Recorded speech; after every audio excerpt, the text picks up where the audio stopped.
आज का इंसान भाग रहा है पैसे के लिए, शोहरत के लिए, नाम के लिए, लेकिन इस दौड़ में कहीं खो गई है शांति।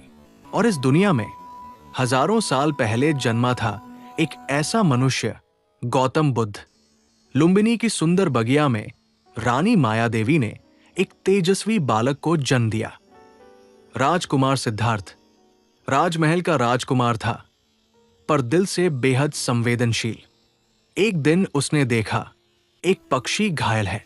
सिद्धार्थ ने उसे उठाया, उसकी देखभाल की और कहा, प्राणी मात्र पर दया करना ही सच्चा धर्म है।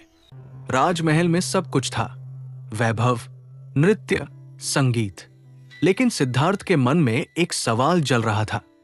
अगर यही सुख है तो फिर मृत्यु, रोग और बुढ़ापा क्यों है? उसने महसूस किया जीवन अस्थायी है, और यही सवाल बन गया उसकी जागृति की शुरुआत।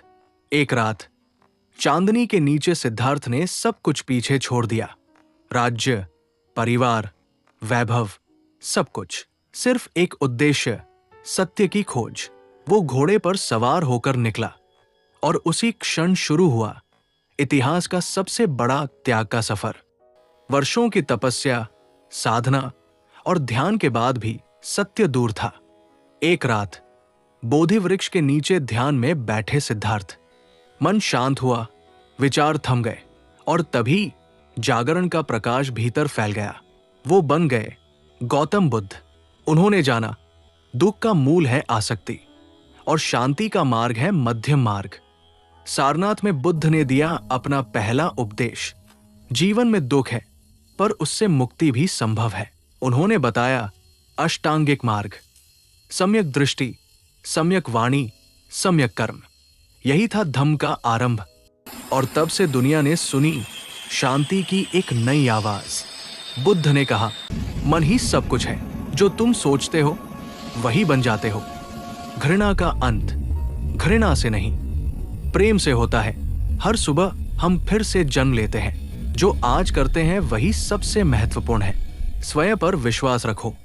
मुक्ति बाहर नहीं, भीतर है। इन कुछ वाक्यों में छिपा है संपूर्ण जीवन का सार। अगर हम रोज इन विचारों पर जिए तो जीवन सुंदर, शांत और पूर्ण हो जाएगा।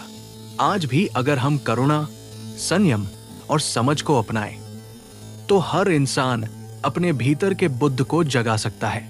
बुद्ध सिर्फ मूर्तियों में नहीं है, वो है एक मार्ग, आत्म जागृति, प्रेम और शांति का मार्ग। बुद्ध हमारे भीतर ही है।